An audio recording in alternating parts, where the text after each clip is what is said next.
За бүгдээрээ сайн байцгаана уу? Дахиад нэг бичлэгээр уулзч байгаад таатай байна. Хэрэв өмнө миний бичлэгийг үзэж байгаагүй бол намайг Мина гэдэг. Би Канадын Ванкувер хотод ирж амьдраад одоо өнөөдөр 7 сарын 22 буюу ирээд яг 2 жил болж байна. 2 жилийн болж байна. YouTube-ийнхаа бичлэгээр Канадад амьдрах хэр байгаа талаар 7 хоног бүр одоо өдөр тутмын бичлэг daily vlog хийдэг. Энэ удаад би анх Канадад яаж ирсэн бэ? Тэгээд 2 жилийн хугацаанд юу сурсан бэ? Юу ондоо байна гэд базааж ярих гэж шийдлээ. Хүлээн авна уу? За анх Канадад ирэх болсон шалтгаан маань болохоор би Монголд амьдардаг байхдаа нэг залуудад танилцаад одоогийнхоо нөхөртөөгөө танилцаад тэгээд манай нөхөр Канадын Ванкувер хотод ирж амьдраад нэлээд удацсан хүн байсан. Тэгээд амралтаараа Монголд аялж явах хугацаанд нь би танилцаад тэгээд битээр үехэд тэгээд ярилцаа. За ер нь Канадад очиж амьдрий гэх юм бол боломж ч гэсэн их байх юм болов уу гэдэг үднээс Канадад ирж ингэж амьдрахаар шийдсэн. Тэгээд хамгийн анх би Канадад ирэхдээ болохоор сургалтын визтэй иржсэн, студент визатай иржсэн. Өөрөө магистрт сурахад арай бэлэн биш байсан учраас одоо англи хэлний эхлэний бэлтгэл сурах гэж байна гээд сургалтын виз аваад иржсэн. Тэгээд сургалтын виз маань бүтэн 1 жилээр гараад төлөвлөгөө юу байсан гэхээр бүтэн 1 жил одоо найзлуутайгаа амьдарчих юм бол энд common law гэдэг статустай буюу одоо айгуу сериосны үерхэлтэй байгаа шүү гэдэг хэрэглэхгүйгээр тийм одоо статус аваад одоо тухайхоо л найз залуугаараа спонсорлуулад тэгээд оршин суух нэмэлт авч болдог байхгүй. Тэгээд тгийг гэсэн бодолтой анх ирээд тэгээд ирснээсээ хойш 2 сар нөө сургалтандаа суугаад дуусчих жаа. Тэгээд сургалтандаа суугаад дуусхын алтанд дахиад нөгөө өөр янз бүрийн сургалтанд ингээд суухгүй бол 3 сарын дотор дахиад өөр ингээд сургалтанд суухгүй бол тэр одоо сургалтын виз маань хүчингүй болчдөг гэдгийг мэдээд тэгээд манай хүн угаасаа ирэхээс өмнө бэр гуйгаад ирчихсэн байсан учраас одоо дахиад ерөнхийдөө гэрлэлтэд батлуулахар шийдээд тэгээд манай хүн надад proposal буюу одоо гэрлэх санал тавиад гэрлэлтэд батлуулаад тэгээд оршин суух үнэмлэхэндээ хүсэлт гаргаж ирсэн. Та тухайн үед болохоор дөнгөж онлайнаар бүх юмудаа хүлээж авч эхлээд юмнууд айгүй амар хурдан ажиллаад захгүй. Тэгээд хүсэлтэд явуулснаас хойшоо яг нэг сар ч үлээ 2 сарын дотор ингээд оршин суух үнэмлэхний маань ирэх нь зөвшөөрөгдөөд тэгээд карт нь хүрээд ирчихсэн. Тэр чи одоо 1 сар марш тавьцаа. Тэгээд тэрнээсээ хойшоо яг 1-2 сар бас амар доктортой айгүй эрчимтэй ажиллаа хайгаад тэгээд одоогийн ажилдаа орчихсон. Тэгээ одоо ажилдаа ороод 1 жил хагас болох гэж байна уу? Анх ирсэн түүх болоод өөрхөн бичиг баримтыг авсан түүх гэх юм бол ийм байна. За тэгээд ерөн одоо энд амьдрах 2 жил болж байна. Монголтой харьцуулахад ямар байсан талаар би ярий. Би Канадад амьдрахаас өмнө 2 жил яг Монголд амьдарсан. Тэрний өмнө болохоор Италид бакалавраар сурж байсан. Яг Италид сурж дуусчаа. Тэгээд Монголд 2 жил амьдраад тэгээд Канадад ирж байсан. Тэгээд одоо энд 2 жил амьдарч байна. Тэгэхээр яг ингээ 2 жил болсон болохоор Монгол 2 жил амьдраад Канадад 2 жил амьдрахад ямар байгаа талаар ярий. За миний ингээд амьдралын хэв маяг болохоор Монголд гой найзуудтайгаа уулзаал гэр бүлийнхэндээ цаг өнгөрөөгөөл ерөнхийдөө бол амар тийм нийгмийн идэвхтэй их жишээ зүгээр айгүй тийм хүн амьтантай амар уулзаж ингэдэг байсан. Тэгээд Ванкувер дэрснээс хойш миний хэв маяг яаж өөрчлөгдөж байна гэхээр хүн амьтантай баг уулздаггүй. Яг хөө ажил маань бас бүр ингээд гэрээсээ байдаг учраас 7 хоногт нэг удаа найзуудтайгаа уулзвал их юм. Тэгээд уулзахгүй бол зүгээр л нөхөртөөгөө хойлох нам байна. Монгол байсныг бодох юм бол энд амар их юм уул хатанд гардаг. Наашаа цаашаа их аялдаг. Монголд болохоор 2 жилийн хугацаанд яг ковидын үе бас таарсан байсан. Тэгээд нэг хөдөөгөөдөө явж чадаагүй. Гэтэ хөдөөгөөдөө явж чадах тийм бас мөнгө олдог байгаагүй.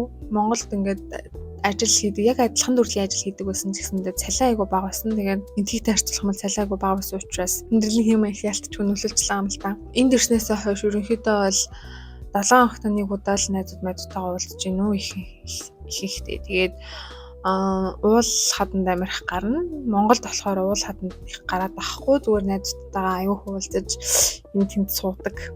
Тийм амьдралын хэм ихтэй байсан. За тэгээд нийгмийнхаа талаас гэдэг юм бол Монголд угаасаа нөгөө нэг тэргүй 10 жилдээ сурцсан. Тэгээ өөр нэг одоо мажил гэдэг ч юм мэдгүй. Хүмүүстэй Монголд бол танилцахад амар байсан.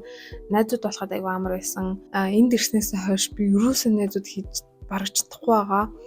Энд ирснээсээ хойш 2 3 Монгол одоо үеийнхээ хүүхдүүдтэй л найзалж байгаа. Тэрнээс биш бол өөр ерөөсөө ингээд гадаад хүмүүстэй найзлая гэдэг ч юм уу даадангаа дахиад хэлэхэд нөгөө гэрээсээ ажиллаж байгаа учраас өөр яаж хүмүүстэй танилцаж ингээд найзууд болох уугүйгээ сайн мэдхгүй баг өөрөө тэгмэрчгүй амар нөгөө цагуу ажиллаад нэг бол гэртээ амирах нэг бол байгальд гарахтай тийм л сонирхолтой байгаа учраас баг ингээд найзуудтай болж амжих ч хүн ингээл яваад байгаа. Тэгээ Монголд ч юм болохоор ингээл нэг найзтайгаа уулзах тэр найзынхаа найзтай уулзаал ингээл амар их юм идэвхтэй амьдардаг байсан юм шиг санагдаж байгаа. Нийгмийн талаас бол яг тийм.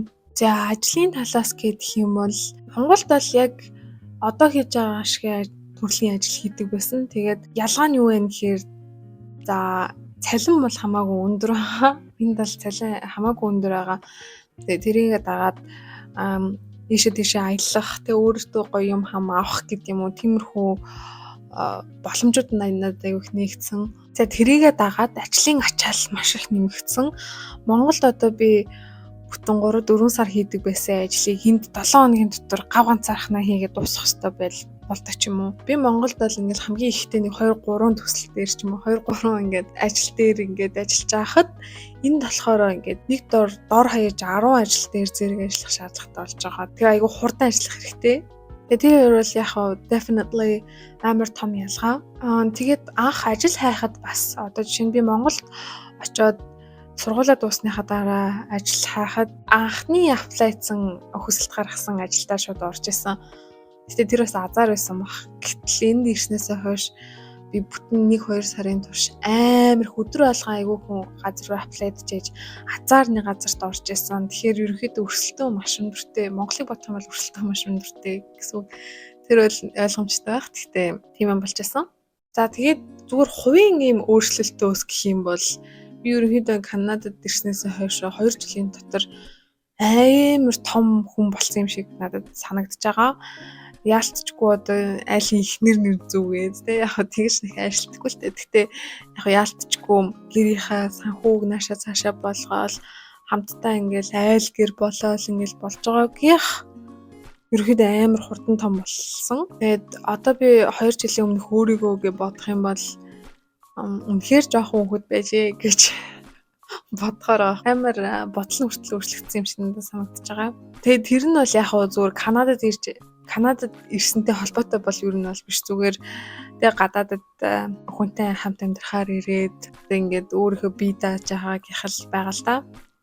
Тэрнээс Монголд бол ингээд яг 2 жил би ингээд байсан бол одоогийн шиг юм байхгүй байсан бах гэж би бодож байна. За тэгээ хэлний бэрхшээлийн хувьд болохоор би ерөнхийдөө нөгөө нэг Италид оюутан байхдаа болохоор одоо Италид чинь сурж байгаа хүүхдүүд бүгд л бараг шахуу нөгөө англи хэл нь 2 дугаар хэл нь байгаа шүү дээ. Тэгээд тэр дундаа бол хамгийн гайгүй гэсэн хүүхдүүдийн нэгд ордог байсан. Тэгээ энд ирснээсээ хойш яг ингээд Канад улстай ажиллаад тэг яг тийм Канад хүмүүстэй харилцаад уулзалт тоглоод тэг яг англи хэл дээр ингээд бахан бичиг баримт юмнууд уушаал. Тэр нь аюу тийм сорилттой байгаа, чаленжинг байгаа. Өөрийгөө би аюул амар дажгүй англи хэлтэй гэж боддог ч гэсэндээ ерөнхийдөө яалтчгүй native speakers-уудын дунд байгаа учраас тэр нь амар тийм чаленжинг байгаа. За тэгээд энэ 2 жилийн хооронд болохоор маш их зүйл болсон байгаа байхгүй юу?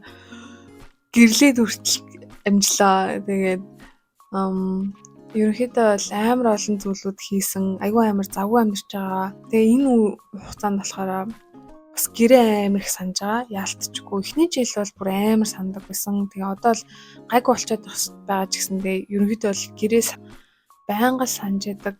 Монголд очивол амьдрмаар ингээд санагдаж яадаг. Одоо ч гэсэн тийг санагдаж байна. Яагаад яг одоо буцаад Монгол яваад амьдрахгүй вэ гэх миний шалтгаан болохоор яалтчгүй цалин. Яг энэ ажлыг Монголд хийж исэн хэрнээ би одоо хэрвээ би байр түрээсдэг байсан бол би бараг түрээсэж төлж чадхааргүй байх басан. Тэгэхээр мөнгө бол амар том шалтгаан. Тэгэд энэ 2 жилийн хугацаанд болохоор ер нь би амар юм аттай төрлийн болчихж байгаа. Ягаад тэгэхээр одоо нэг их юм бичиг баримтны асуудал надад байгаад байсангүй. Тэгээд дээрэс нь нэг тэгэж мэржлэрээ ажиллахгүй эсвэл ажил олдохгүй тийм амар удаан байсангүй.